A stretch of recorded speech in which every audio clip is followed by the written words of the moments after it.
You're joining us. Karibu sana to the Chill Zone.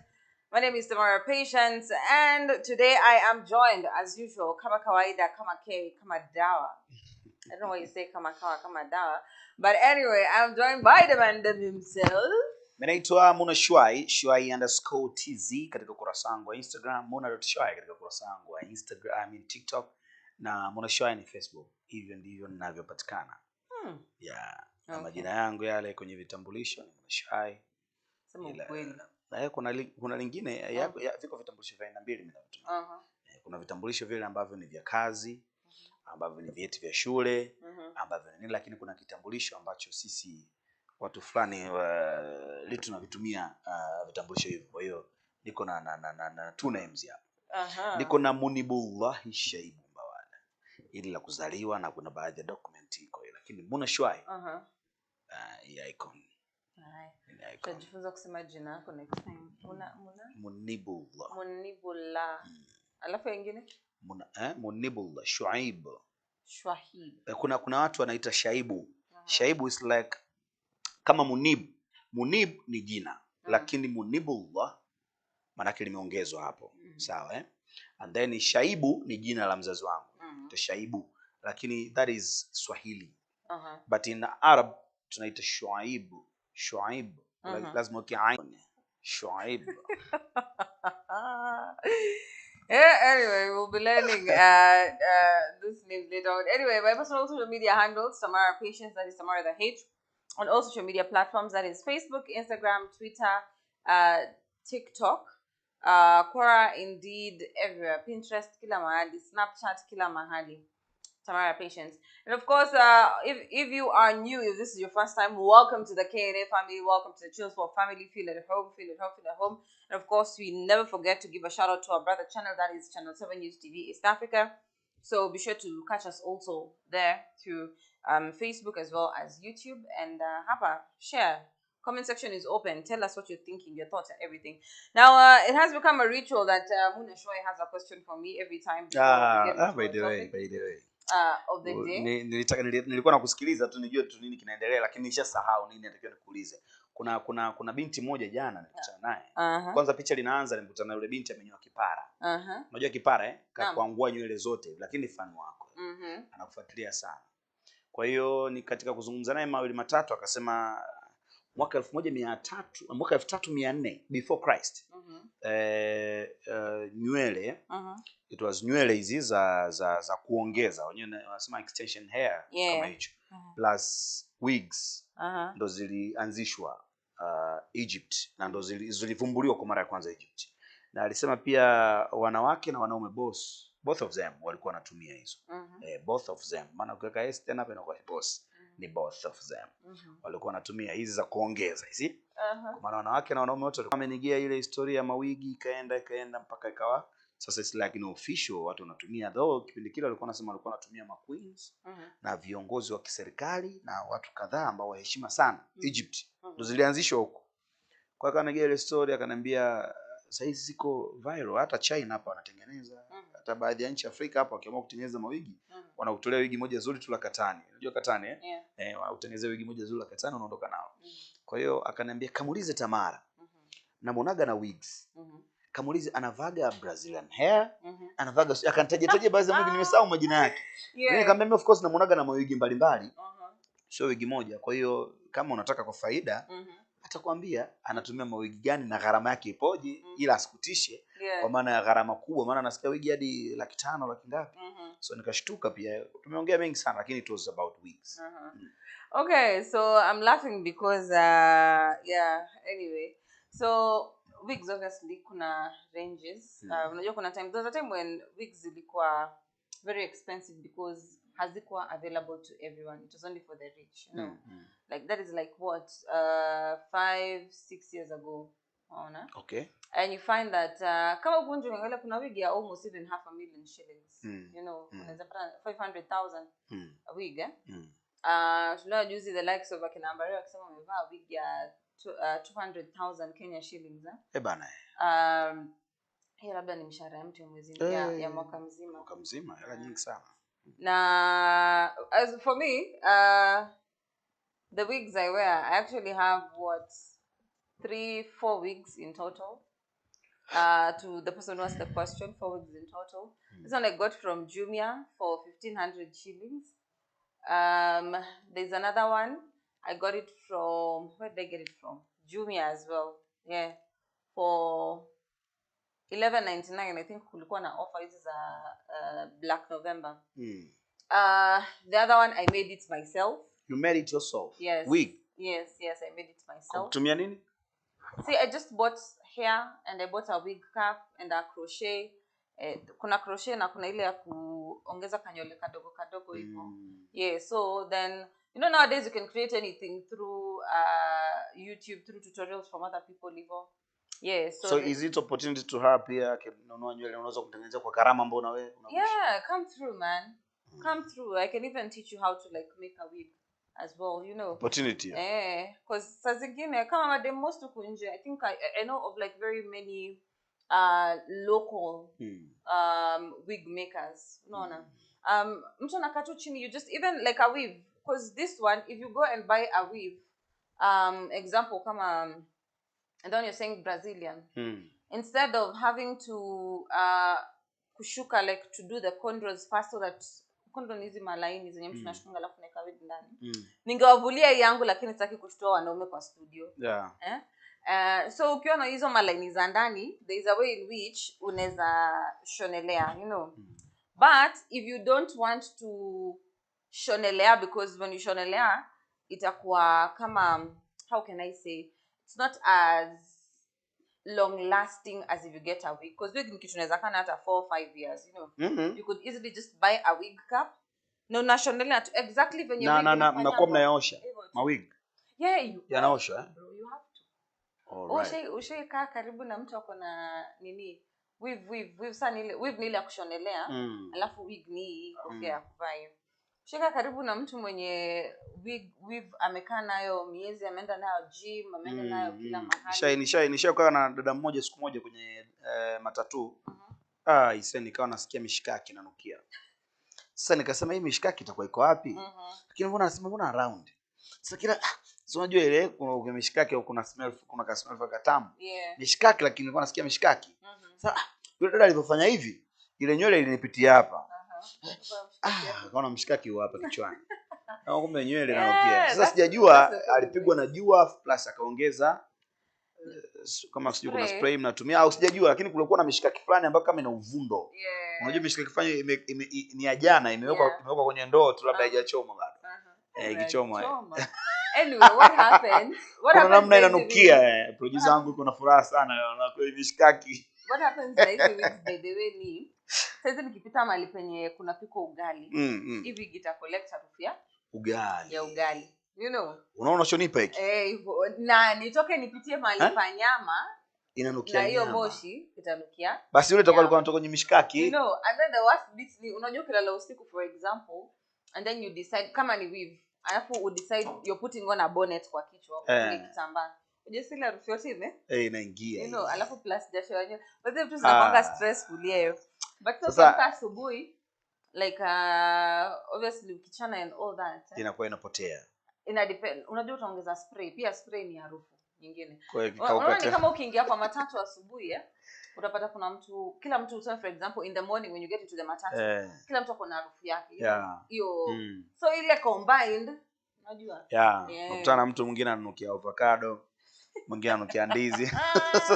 Sasa hii wanaopita sasa unapita kwenye jalala au kwenye vioo ndio uko na wigi hii unajikuta unaingia kwenye daladala unanukia choo.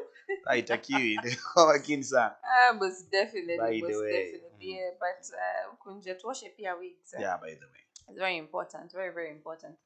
Now speaking of hair and wigs, Munashwai nina swali kwako wewe binafsi, if you would change anything about your body, what would it be?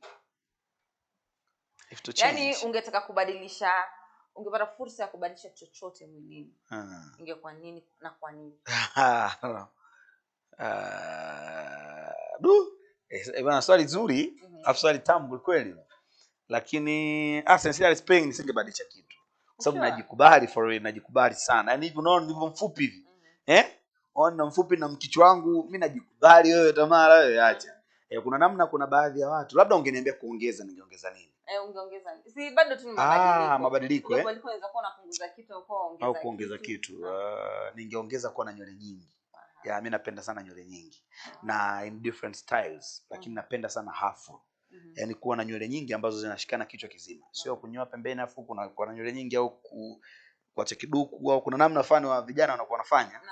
Sio vijana, hata mwenyewe shakufanya kitu, lakini sipendelei. Mimi napenda kuacha nywele zote kichwa kizima, afu ziwe nyingi. Hiyo style ya kwanza. Lakini style ya pili ninapenda rasta. Na rasta nazopenda mimi zile full. Yaani zisiwe rasta fupi, sijui full za pembeni. Yaani kama zile zilizokuwa nafanya Bob au Lucky Dube, yani zile, yani zote kichwa kizima. I mean dreadlocks. Dreadlocks by the way. That is my favorite style. Kwa hiyo ningeongeza hicho kitu plus ningeongeza nini kingine? Nothing. Kwa sababu vingine vinabalansika. Swala la ufupi sitaki, yani ufupi najikubali mimi na ufupi wangu wewe. Kwa sababu mimi huaga napenda pia wakati mwingine mimi naamwaga kunenepa. Naweza kukuonyesha picha za mwezi wa kwanza January, afu nikakuonyesha picha za mwezi wa 4, afu nakuonyesha picha za sasa. Utaona kuna tofauti. Picha za January mimi ni mwembamba. Alafu picha za mwezi wa 4 April nikawa mnene. Picha za sasa nimekonda kidogo. Ushaelewa? Kwa mimi ninaweza kubalance mwili wangu. Yaani hapa mimi saizi ukiniambia baada ya miezi 2 nataka uwe flat, yani uwe mwembamba au labda uwe mnene umejaza, naweza. Naweza kubalance mwili wangu vizuri kabisa. Kwa hiyo ni mimi mwenyewe tu sometimes najipa muda mwingi wa kupumzika, kula, mazoezi, hivyo. Naweza najua hapa nikifanya hivi kwa wiki 3 na kwa hivi, wiki 2 na kwa hivi. Ila speaking of kuongeza kitu kwenye mwili wangu, hapana. Zaidi tu hizo nywele, labda hiyo ni style fresh. Unyama. Okay. Anyway, to viewers, posing the same question to you. If you were to change one part of your body, either to add or reduce, what would it be and why? You know, because saizi the way technology imekuwa saizi inaweza badilisha anything. Some people go for surgery for mrefu. You know, there's a way which we unaongezewa miguu height, you know. Unaweza kufanya surgery kwa mrefu au kwa mfupi. You can actually do that. Unafanya kwa mfupi unapunguzwa viungo au? Wanakata. I saw there's a way in which they do something with the legs, but you'll still be fully operational, you know.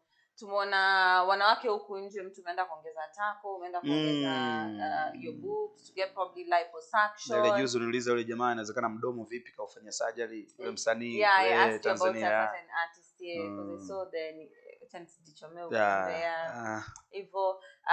Recently tumeona kuna wale pia, I've seen a lot of men go for hair transplant as well. Wengine unataka kureducewa forehead, unaenda forehead surgery. Yani wanakureduce forehead. Wanaweka nywele, wanaotisha nywele au wanaikata hivi. Na kuna wale surgeries done. Wanaibomoa hii. Sasa unabomoa bongo mbele hapa bolongata au? No, I don't know how this things happen. But it's so I just find hiyo surgery in short ni operation kabisa. Naam. Bana. Ifedha hii. I'm telling you, penye tumefika, a lot can happen as long as you have money. Kweli. There's a lot you can do. Yani you can alter. Na kuhusu rangi vipi? The same thing. Watu wanabadilishwa rangi wanakuwa weupe. Tunaona watu kama mtu kama Vera Sidika alijikubali na akatuambia live she has gone for wamepatia jina inaitwa skin lightening, you know. But a lot of ladies out here Vera Sidika kafanywa surgery? Si surgery, na kubadilisha rangi. Hizo ni mashindano tu, like, you know. But it's still like a process of altering your you know, hivyo. But at the end of the day, as long as you're comfortable, you know, I remember there's a time kulikuwa na interview with Zari. Zari the boss lady, and she said if you want to alter your body, as long as you're comfortable, as long as it makes you feel comfortable, then well and good. Wajua? Hivyo. But please guys, do research pia ukunjo. Kuna quacks, kuna fake people mtakuja kudanganya. Sijui atakufanyia nini. Ni kama just on a lighter note, we know something that is also, when you talk about part of elevation, growth, evolution and all that, we have something called microblading, microshading. Hizi is eyebrows. You know, it's like eyebrow tattoos, but not tattoos per se. So, for example, unaona kama saizi like nimechorelea, like I've used a pencil, you know. So hiyo uenda kuchorwa, you don't have to use a pencil for like 5 years, you know. Like where you wake up, ipo, you know. Yeah, of course. We know there's a way in which at the end of the day you do what you have to do to make yourself feel beautiful, to make yourself feel happy. You know. Sure. When it comes to transforming things, before we get into our topic of the day, of course, lazima tuanzie mahali. When it comes to transforming things, I think, yeah, when it comes to transforming things, I think it's not bad as well as it's not good. Ndio kuna wale wanasema awe appreciate how you've been born or how you've been created, but at the end of the day, as you said, yeah, being comfortable. Unajua? Na sijajua ilikuwa upande wa imani na kwa upande wa Mwenyezi Mungu mwenyewe, lakini sidhani kama kuna ubaya sana kwenye kutengeneza unadhifu wako, lakini sio kwa kupita kiasi. Mimi nadhani kwa tukipita kiasi tunakuwa tunaingia kwenye misingi mingine. Kwa mfano ya kukata ya kumfanya mtu awe mfupi. Kama hawatatumia vyakula ambavyo vinaweza vikamfanya huyu mtu akashuka, wakitumia namna ya kukatakata hii, maana yake wanaharibu mfumo. But hawezi kuwa capable kama vile kufanya hivyo na kufikiri hivyo na listen to me, anayekupa akili kufanya hivi na anayemuumba mtu mshenzi kwamba Mwenyezi Mungu anatuumba sisi. Lakini kwa mfano mtu amekuwa mshenzi pale, tuseme ya Mungu toka muumba inatakiwa awe hivyo. No, that is not the point. The point here is we have to learn pia bad things and good things.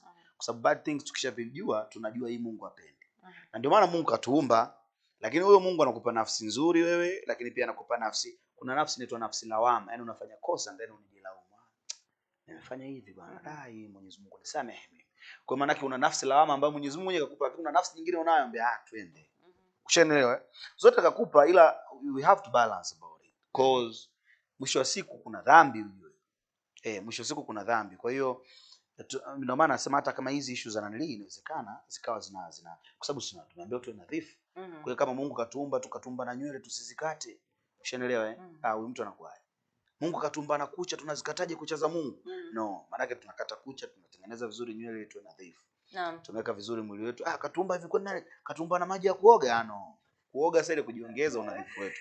Kwa hiyo hata kama tukijitengeneza in a good way, maana yake inatakiwa tujue watu wanatamani mionekano fulani na sio kwa baya. Most definitely 100% sure. And 100% sure, 100% correct. Yes. So anyway, guys, so right about now, of course, we are going to see what we want to discuss today. And each and everything that we've talked about enhancing yourself, about trying to enhance your looks as well, all narrows down to spending money, yani kutumia pesa, you know. Sure. And we know at this time, for example, like in the country we're in right now, that is Kenya, a lot of people are complaining about hard economic times, you know. Now, still, while we are complaining about hard economic times, those who are enjoying life, you know. We saw the same thing during the COVID pandemic thingy, you know, situation. There are people who are suffering, yani kuna watu walikuwa na suffer, and then there are those who are now living life. You know, living large. Now, when you stay with your friends with kana mabeshte yako, for example, you might see, man tuko broke, nini. And then there's always that one person who is always, yani yako tu sawa, you know. Let me not say like extravagant and stuff like that, but yako comfortable, you know. So how do you get to that point, you know? When you're out here hustling, ukitafuta do, because unajua kila mtu anatafuta do for different reasons, you know. Sure. How do you ensure that number one, una live within a budget? You know, una live within a budget. So saizi, for example, mafuta ya petroli imepanda, you know, which means most of the things, most of the commodities, definitely the price is gonna be high, you know. So how do you maneuver through this? How do you maneuver through the system that is currently in place? That is what we want to know today, and that is the same question I am posing to you. How do you manage to live on a budget? If you're earning, for example, I think the Kunala too, they earn how much? Around minimum. Even Kunala to earn 4,000 shillings a month. You know, 4,000 shillings. Yeah, a month. You know, a month. If you're earning 4,000 shillings a month, how do you stay within that budget? If you're earning 50,000, how do you stay within that budget? If you're earning whatever amount of money it is that you're earning or making, how do you live like within a budget? And I believe the first and the most important thing about saving out here and living within a budget, for example, like, is living within your means. If you do not have it, don't spend it. Unajua? Yeah. Kama hauna, sure, usije ukatumia. You know. Yeah. Because sometimes you find yourself, I mean, we are human beings, of course, na saa zingine utaona vitu zinakunaice, you know. Saa zingine you want to kujipiga mwili pole, you know. Sometimes you want to probably furahisha someone out there. Sometimes you're thinking about probably your folks or your parents, lazima watumie do nini. But kama una hiyo do, number one, usijitie kitanzi. So, like, don't die. If you do not have it, do not spend it. Sure. You know, kama hakuna, let them know hakuna. You know, why? Because most people tend to, when I say this phrase, if you do not have it, don't use it. Most people, if they don't have it, they get into debt so that they can use it. You know, let me just speak like a simple scenario of I'm seated with a man right here, a gentleman. You know, end month is approaching. For example, of course, there's a way if you're getting your salary or you're already at end month. You know, there's a way in which you know you're budgeting like your dough. You know, sure. Or you're, for example, mama namtumia he my wife, my kid. Maybe school fees is this and this amount, whatever. Rent is this and this. Yani there's a way in which umejipanga, sindio? Sure. And unapata, for example, ukijipanga, maybe the money that you remained with your luxury, like when you're doing your budget, is like probably, let's say 5,000 shillings for the month. You know, hiyo ndo umebakisha luxury. So whatever kind of luxury you want at that time, you like to be within the budget is 5,000 shillings, you know. Yeah. But unajipata, for example, like because unanikatia ama stuff like that, you want to take me out and spend what, 10,000 shillings, you know, for example. Once you spend that 10,000 shillings, mind you, for your budget, you've already cut out you've already spent the 5,000 that you're supposed to use for luxury, even for your personal things, you know. Probably like buy yourself a watch, just gift yourself, because you have to gift yourself after you work, you know. And then now you've gone excess, umetumia mpaka an extra 5,000. Maybe that extra 5,000 was supposed to be for food for the month, you know, which means for the month, either utaenda kukopa ndio upate do ya food for the month, ama money that you would have used to do something else ndio umetumia kwa ajili ya food. Unaona, so you have to, if that is the budget, yani just stay within your budget, you know. Live within your means. Unaona? Yes. I keep on there's an article I was reading on I think it was Quora. Yes, Quora or something. I think one of the comment sections. There's this guy who was saying his statement was, I failed to understand why my girlfriend, who was earning 180,000 shillings, was living in it was a 5,000 Kenyan shillings house, you know. But I came to understand later on when we were making the investments, because she was saving most of her salary. Kuna watu hapa hivi saizi muna, if you're earning, for example, like 20,000 shillings, you know, and now you want to go and live in a 16,000 house, unaona, aya 4,000 sijusha, wende ule mse unataka kurushia watu mizinga, like kuwachafulia meza, angawota hizo vitu zote, but hizo do haziko, you know. You need to learn how to live within your means. Sure. You know, sure. That way you're able to like even save more and have more money to like do vitu zingine, projects, your personal things and all that, like for self growth. Yeah. Na sambamba na hilo Tamara, hapo nikitilia nyama hapo kwenye hilo unaweza ukaongeza pia utaratibu wa kutumia hizo fedha.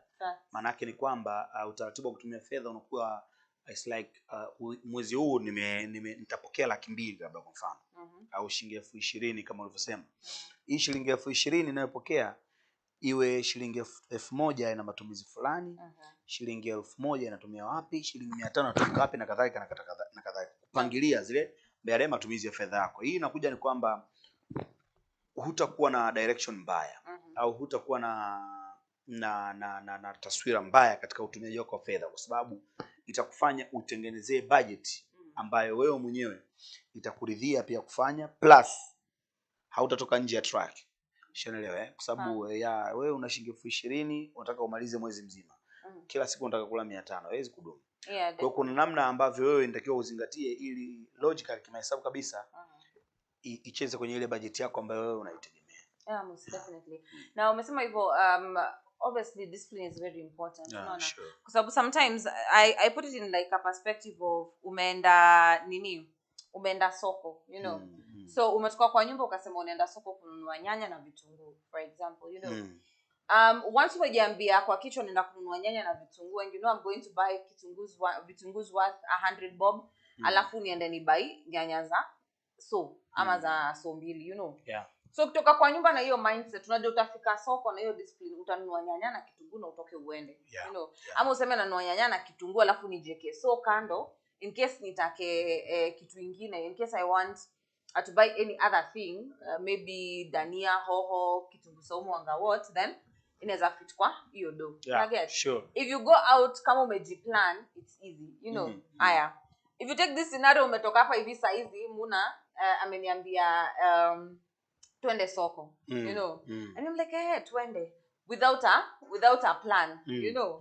Na nimetoka nimeenda soko, you know, I'll end up finding myself overspending, buying unnecessary things, unaona, kwa sababu haikuwa kwa plan yangu, unaona. And then what does that mean? It means that nitakuwa nimetumia maybe dozens zilikuwa purposed for something else, unaona. Sure. So when it comes to also like living in a budget, on a budget, I feel like discipline is important.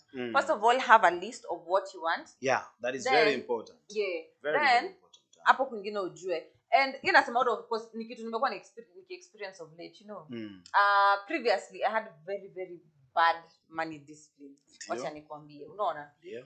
A very bad money discipline. Like mimi ule mse, unakumbuka hata there's a time we were to go somewhere to buy clothes and I told you, let's not go because when you go, you wanted to show me a place. Yeah. And I told you not go because when we go, I'll end up buying something and it's going to mess with my budget, you know. I remember. Yeah. But now of late, like na hiyo discipline and kijambia, this is what I want, this is what I want, this is what I want. I go like with a list, man. I go with a list. Nasema leo nenda tao, hiyo ndio kitu nataka. Unaona? And I make sure that by the time natoka tao, hiyo ndio kitu nimebuy, you know. Yani ile unajifinyilia hata ukicheki kitu kingine, you're like no. So when if I see for example a cute jacket or a cute trench coat that I want to buy because now it's El Nino season, you know. And I'm like, if I buy this trench coat for example, then it means probably it will tamper with my fare for the week, you know. So what do I do? I'm like, so what you can do? So I'm going to now save money for the jacket. You know, it's just that simple. Yani discipline ni muhimu sana, you know. Yeah. Now another thing that I learned when it comes to like living on a budget or living within a budget and living within your means is the 50-30-20 rule. 50% of the money you earn, Munashwai, goes to your needs. Needs ni zile vitu like you can't do without. Basic food, shelter, clothing ish, but mostly food and shelter. You pay your rent, you buy food, you know. If there is school fees, water, nini evo on that. Then 30% goes to your wants, you know, things that you can actually do without, but you just want them. Oh, I want to do this. Shama, sijui anga what nini goes there. Then 20% now goes to luxury, you know. So for example, if you have 10,000 shillings, you know 5,000 shillings you're using it for your needs. Then you know that 3,000 shillings goes to your wants. Then you know that 2,000 shillings hiyo unaenda ushike mzinga, unaenda utengeneze your hair, you can go out, take yourself for dinner and stuff like that. Sure. At the end of the month unapata wait, sorry, for the 30% is where you do all those things. 20% is saving. you get Munashwai, I'm getting it. 20% is saving. So anytime you get money, make sure that you save 20% of the funds. I am getting you kwa sababu kuna asilimia unazitaja hapo zina make sense moja kwa moja. Kwamba hii asilimia 30 nitakiwa ifanye hivi, asilimia 10 20 na kadhalika. Na kuelewa sana sana. Tutachangia baadaye, tuendelee kwanza. Yeah, and that is something very very important when it comes to like living on a budget, of course. Another important thing huku nje yenye watu wengi wanaonanga inawawestia pesa, for which you can relate, is doing fast food or ordering food from outside. So whenever you get a chance, pika nyumbani. Sure. Sure. Kwa sababu kama saizi, for example, if I have 200 shillings, let's say for example, na tuende to our hapa local ketu. Hiyo 200 shillings inanunua nini? 200 shillings pale au ungeongeza 50 ungepata pilau, si ndio? Ya mtu ngapi? Mtu mmoja. 170 pale wanauza wali njegere, wali minje, sije inaitwa minji. 170 minji, lakini 150 pale wanauza nanili. Wanauza fries. Yeah. So and you find that for example if your 200 shillings hey Mr. Producer, anyway, you find that 200 shillings if you buy a packet of unga, for example, a packet of unga goes for how much sizing? A packet of unga size inaenda kwa 2000 200 and let's say 210. 210 Yes. Yeah, 210 hapo 220. Yeah.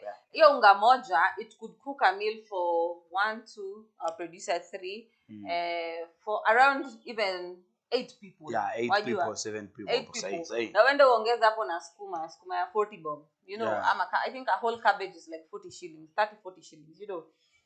Unapata, if you cook that, you know, it's way more than ukiamua unakula pelao lunch at 250. Yeah. Sapa urudi ukule nje, you know. So you'd rather opt to cook.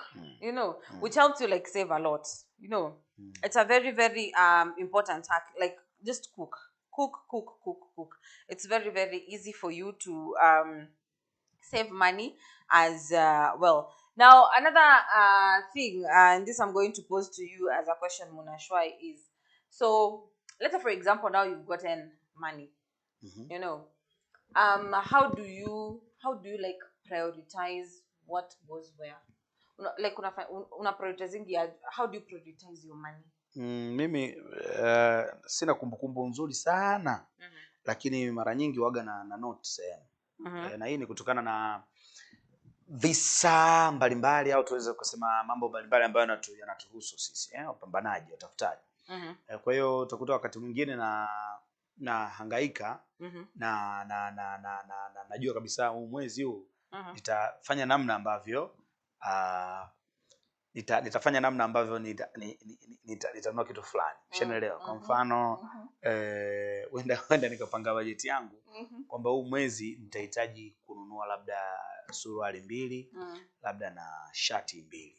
Kwa maana yake nitaandika. Mimi napendaga kuandika kwenye notebook yangu au kwenye diary fulani hivi. Ninayo notebook yangu kwenye simu, diary nayo ya kushikika kabisa. Kwa hiyo naweza nikaandika huko na huko. And then inatokea zile tarehe, unajua tarehe, fedha bwana.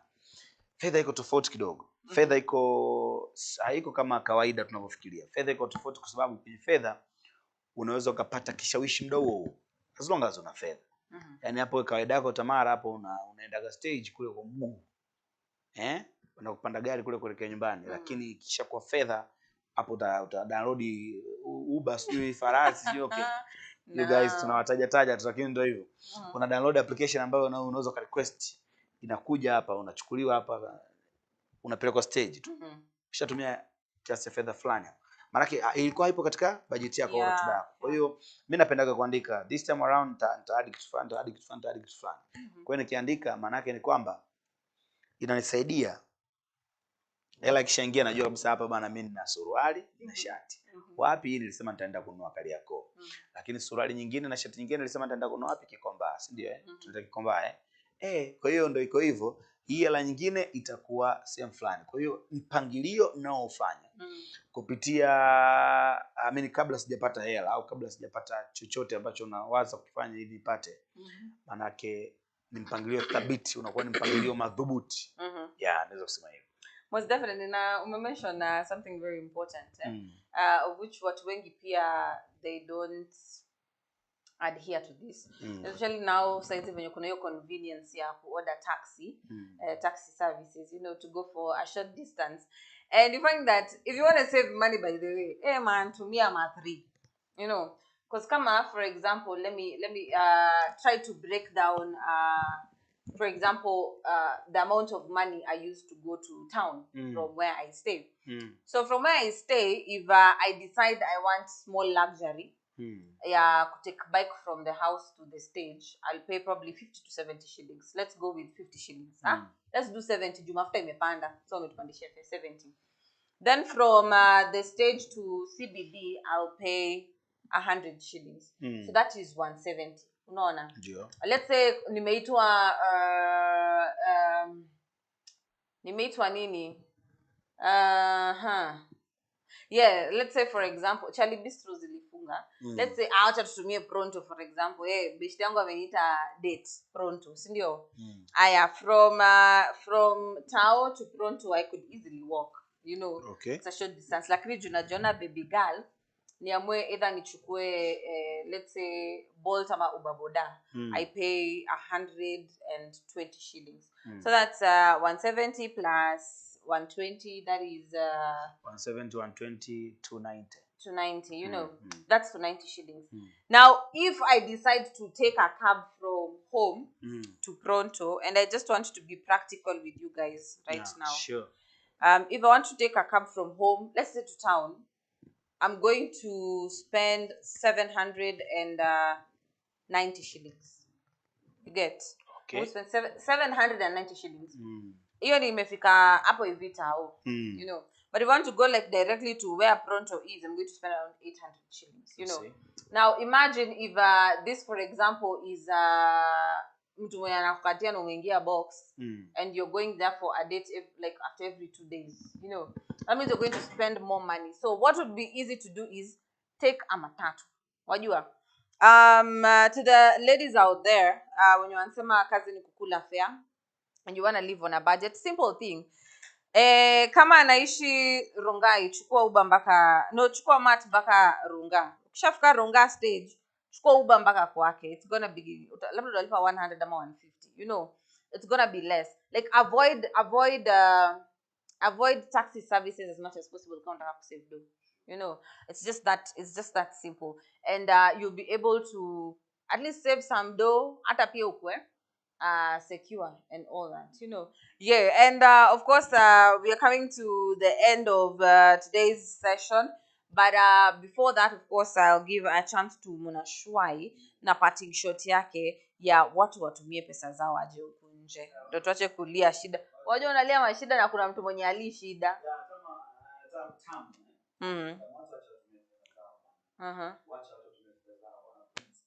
Naam. Lakini wale wadahili unajua fedha ni shida kubadilika tunaomba siwasihi sana wende na pia bahili amekatazwa kwenye Qur'an. Mtu kwa bahili imekatazwa. Kuna dada mmoja aliniambia kwa mmoja nishtuka sana. Yule dada aliniambia mimi bwana nina fedha zangu, lakini pia nina savings sana. Fedha ninayo save mimi. Mwanangu aliumwa. Kwa sababu kulikuwa kuna fedha kwa baba yake na kulikuwa kuna fedha nyumbani. Mimi sikutoa savings. Kana ni mwanangu nimemzaa mwenyewe, alikuwa anaumwa. Baba yake anaye. Baada pale kulikuwa kuna hela. Mimi sikutoa fedha yangu na save. Nikamwambia angezidiwa. Sio angezidiwa, angekufa tulikutana huko mbele. Allah. Sawa, labda unasema ukasema na kaza ili ndio mtu sawa nini? Au nini? Lakini mpaka kusema angekufa tukutana mbele. Ndio kuna mfano mmoja, mzee mmoja huyu mfano kabisa. Yule mzee Tamara alikuwa na shida. Ana watoto wengi matajiri. yule mzee na watoto wengi matajiri, lakini yeye alichagua kusema mwanangu nijengee nyumba ushauri. Wakamjengea nyumba nzuri, umeme mzuri, solar system zile safi kabisa, maji safi. Wakawa wanaishi kwenye ile nyumba. Lakini yule mzee alikuwa wakati mwingine sio mtu wa kuomba fedha sana kwa watu wake. Kwa kuna muda anapitia shida, wakati mwingine anakula hata sima na nini omena. Mara nyingi anafuuliza omena. Sasa ikatokea amezidiwa siku moja. Watoto wakasema basi mleteni hospitali, wakampeleka hospitali. Hospitali kuna mjukuu wake mmoja alikuwa anampenda sana.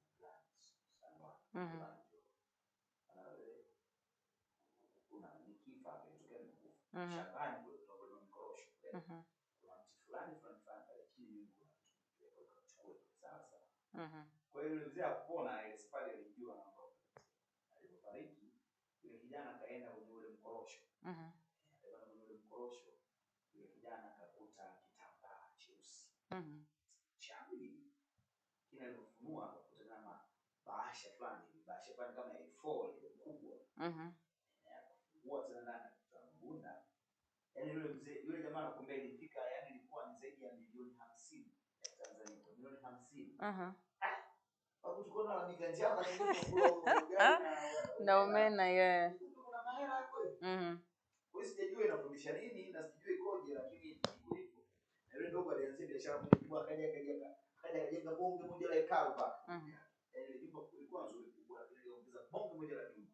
Na maango zake wale walimpa ruhusa fanya hivyo, akajenga. Baadaye ndo akasema bana mimi ujenzi na biashara wanafanya. Pesa ilikuwa ni babu, au mbele nimecheka mazingira fulani sana. Okay, inawezekana pia babu alikuwa anatoka kwa vijana wake anatunza. Naam. Kwa hili wakati mwingine una maana, lakini tunakiri sana. Most definitely. And out here I keep on saying very important kenye unasema unajua like ile kusave, you know, because you know the people who advise you kuna mtu kama mimi aliniambia save no usiguze hizo pesa hata nini ifanyike, like do not touch that money. Unajua we save even if it's 100 bob, even if it's 50 shillings, rusha. And then the beauty with the some banks out here is that you are able to save money. Come with the bank that I bank with, I am so happy that I can only withdraw, for example, money after after every 3 months, 4 months, after every quarter, which inanifanya na you want to spend money in a bad way, you know, thinking it's an emergency, but it's not an emergency. So save, invest. And my final words to you is that always find a way of getting extra income. Find an extra source of income, because relying on one source of income, number one, is very, very insecure. Na pia inakufanya you'll always limit yourselves to how much you can get, how much potential you have, as well as how much you can do or accumulate to kunje. So you can have just one source of income ya kufinance your luxury, the other one ya kulipa rent and all that. To hustle huku nje majama.